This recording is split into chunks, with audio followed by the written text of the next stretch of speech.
मी गेल्या काही काळामध्ये ज्या योजना माझ्या माय माऊलींच्या करता दिलेल्या आहेत, बांधवांच्या करता दिलेल्या आहेत, बऱ्याचशा योजना आज देखील त्यांना माहिती नाही. मुख्यमंत्री माझी लाडकी बहीण योजना माहिती आहे. त्याच्यामध्ये पहिले 3,000 रुपये आम्ही दिले 2 महिन्याचे. आता सप्टेंबरचे 1,500 रुपये सोडलेत. ते तुमच्या अकाउंटला येतील, काहींच्या आया बहिणीच्या अकाउंटला आले. समाजाला, एका जातीला, एका धर्माला डोळ्यासमोर ठेवून आणल्या नाही. हा अजितदादाचा वाद आहे. मी शब्दाचा पक्का आहे. माय माऊलींनो, आता तुम्हाला जो काही आता सप्टेंबरचे पैसे सोडलेत, आमचीच मुलगी आदिती तटकरे त्या खात्याची मंत्री आहे. आताच येताना विक्रमला विचारा, मी गाडी फोन लावला होता तिला आणि तिला सांगितलं की लवकर पैसे ते सगळे संपवा.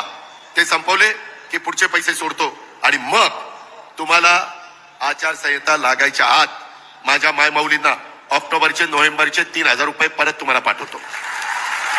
जसं माझ्या रक्षाबंधनला आम्ही 3,000 रुपये दिले, महायुती सरकारने दिले, तसं भाऊबीज आहे. भाऊबीजेला पण माझ्या बहिणीला, माझ्या माय माऊलीला मी खाली हाताने पाठवणार नाही. तिला वळणी देणार म्हणजे देणार. हा माझा वादा आहे. हे